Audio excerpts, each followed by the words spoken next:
there, I'm Jonny Lieberman, AKA a kid in a supercar candy store. And today we're making a video for MotorTrend about the all-new third generation Aston Martin Vanquish. While there's a ton to talk about with this car, I think we can shorten the whole review to just look at it. Jaw dropper, a fist fighter, like, oh, look at this thing. Literally gorgeous. And I'm glad I'm standing right here because this is a Jaguar E-Type. And remember, this is the car that Enzo Ferrari said is the best looking car in the world. But he said that 64 years ago, and well, things have changed. Am I gonna go on record in saying that the new Vanquish is better looking than the E-Type? Maybe. I'll leave it up to you to decide. And there's a lot more to this car than just how great looking it is. Like under the hood, there's a twin turbo 5.2 liter V12.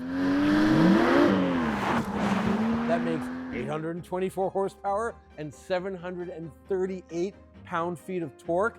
And we'll get to all that, plus how it drives. But the reason we're here is I want to show you how far Aston Martin has come in the pursuit of a big horsepower grand touring machine.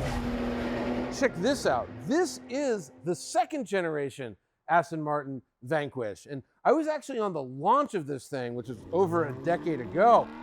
Tons of carbon fiber, literally it weighs 2 tons. It's got a 5.9 liter naturally aspirated V12, 565 horsepower, 457 pound-feet of torque. So you can see there was a huge power jump between Gens 2 and Gen 3. I went back and I read my review because it's been so long. I really enjoyed driving this thing. I liked it quite a bit. I do remember we dragged one along to Best Driver's Car that year and it didn't do so hot because look, it's a big GT car. It's not a sports car. There was a first generation Vanquish. We don't have that here, but instead we have this.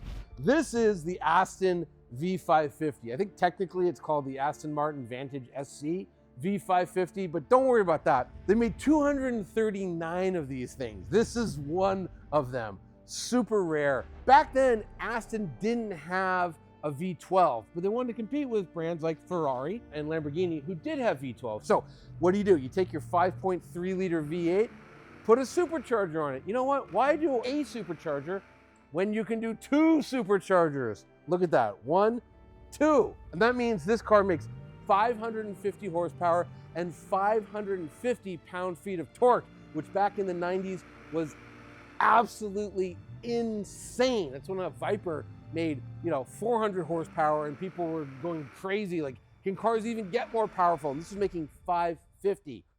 I've never actually driven one of these, and we're gonna go ahead and change that right now. Oh, what a treat.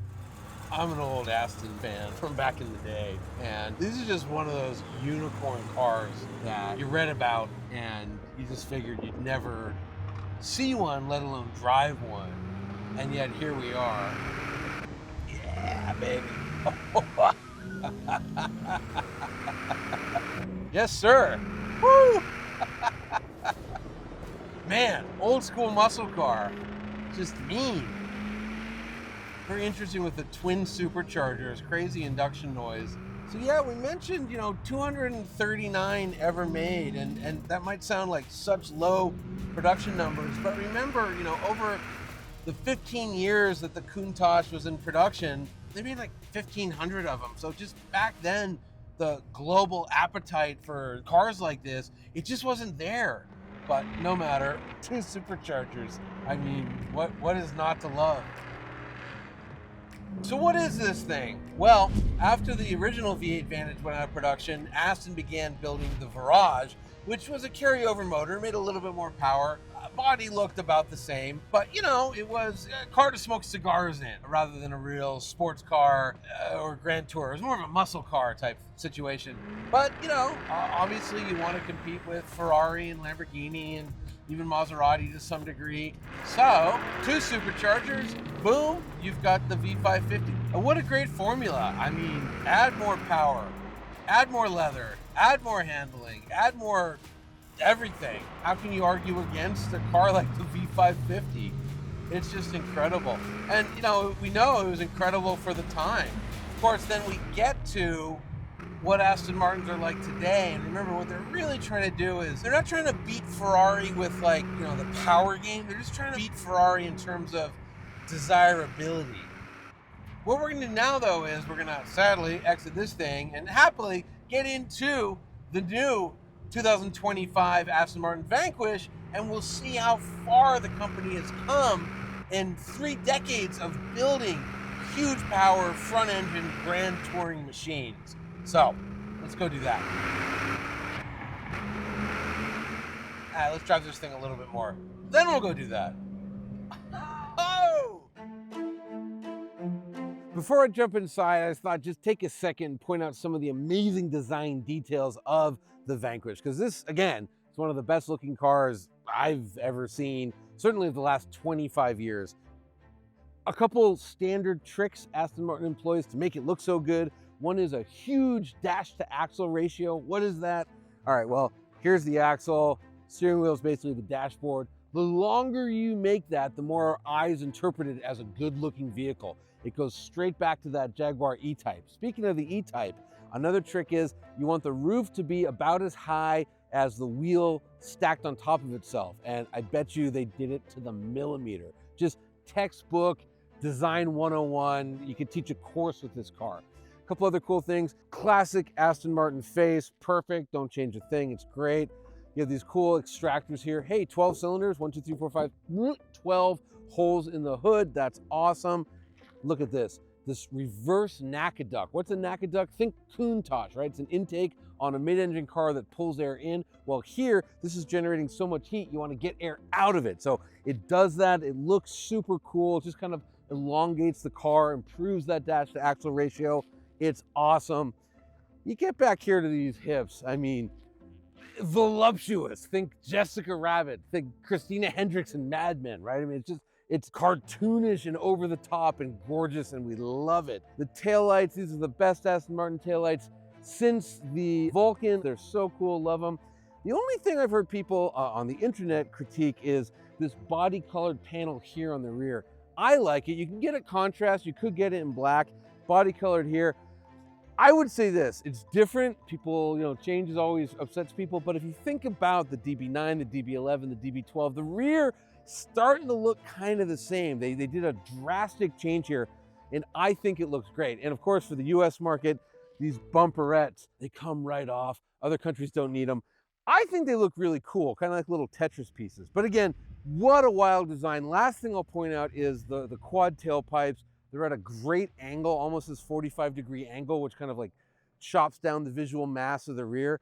Aston just nails it, does it perfect. A+, 10 out of 10, no notes. All right, let's drive it. Twist my arm, twist it, twist it. Yep.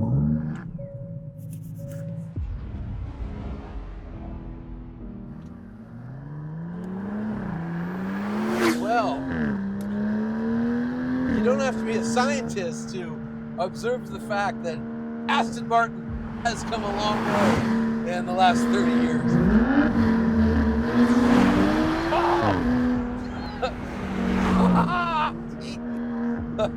Okay, I'm in sport mode right now. I got individual, GT, Sport, Sport Plus. I'm gonna actually crank it down to GT just to calm it down for a minute because I want to talk to you about the driving experience. Long wheelbase car. It's very roomy here, especially compared to that V550. No rear seat, but a pretty good sized trunk. It's just very, very elegant when it's calmed down. And again, I'm in GT mode. I'm just cruising near the ocean, beautiful back road, canyon somewhere in Malibu. All is right with the world. This is just fantastic. Now, this car is like, what's the metaphor? Dr. Jekyll and Mr. Split Lip, because when you get on this thing, boy, does it punch hard.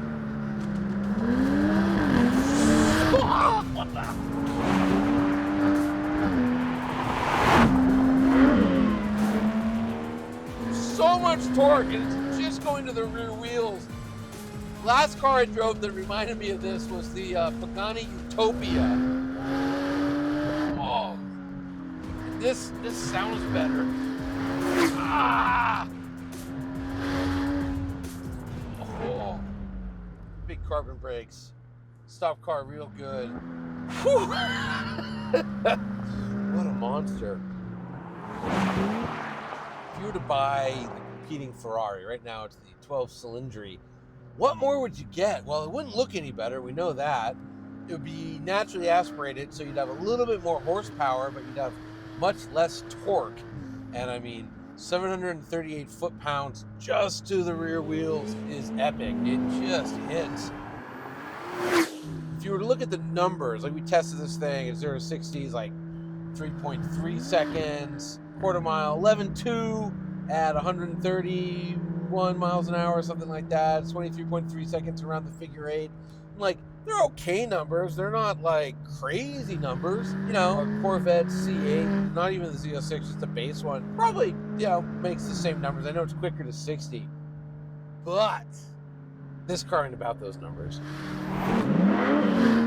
This car's about how it makes you feel. So imagine you own this, right? You wake up, you know, you go stand in the garage and you see this thing and it's just, wow, I can't believe that's mine. I can't believe I have something that beautiful.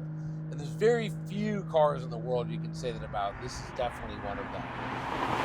It's just a nice, big, luxury Grand Tourer, right?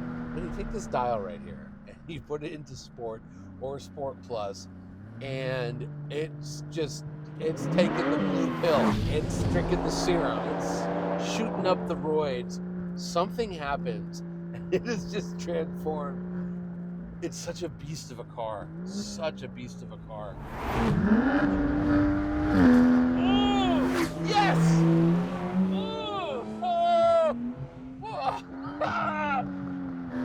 Oh, it's just such an animal. And the soundtrack from the V12. Oh, man, oh man. Handling, again, good enough. No, it's not like, you know, a track car. You could take it to the track and have a great time, but it's just not designed to do that. How do you beat like a Porsche GT3 RS on the track? You don't. But how do you beat it here? Oh, with this engine.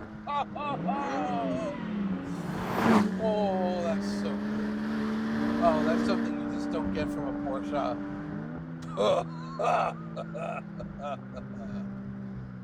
Wow. This is so much better than I thought it was going to be. Well, they crank up the beauty and they just add more power and more sound and more drama and more character and more everything you want in a car. And oh, it's just awesome. Now the bad news. They're only building 1,000 of them and only like 333 are coming to the US. They start at $463,000 and they're all sold out, so you can't buy one anyways. Other than that,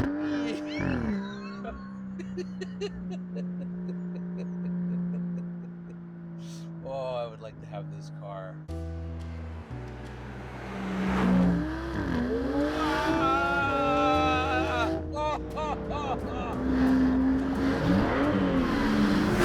You hear that engine?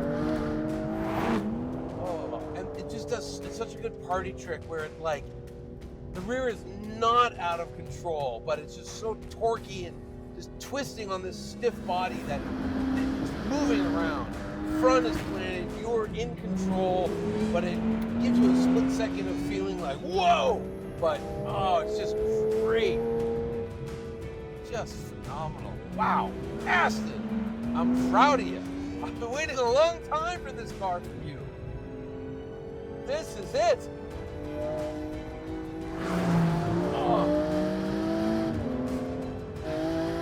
Oh, man. Oh, we like this car. We like this car so much. Vanquish. Hats off to you, Aston Martin. You did it. You really, really did it.